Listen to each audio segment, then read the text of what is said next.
Ivo, gledaj mene.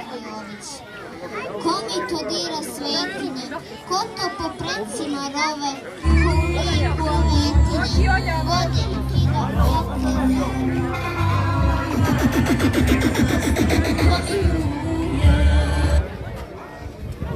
Ko mi to dira svetinje, Nevena Tatić-Karajović. Ko mi to dira svetinje, ko to po precima rove, ko u liku ovetinje, bode i kida jece zove. Ko mi to prošlost otima, postojanje, izvor, raspeće. Ko mi korene podriva, moj prag, ogan i plamen sveće.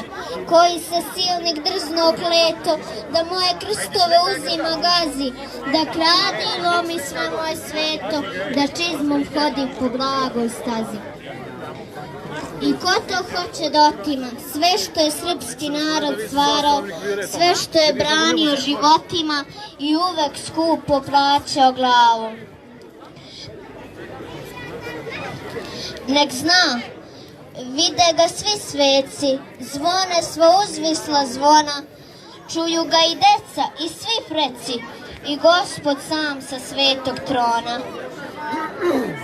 Nek pazi, ostaće upisan na nebu velikom, u duši svakoj, da je zanavek izbrisan iz knjige čoveka gde Bog je zakon. Nek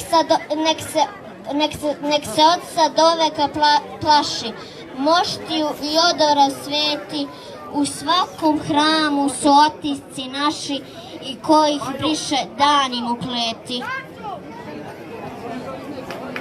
I možda je njihov lanac jači i steže grom ko naše svetinje, ali gle, svaka sve više zrači i zbira bratstvo pod jedno ime.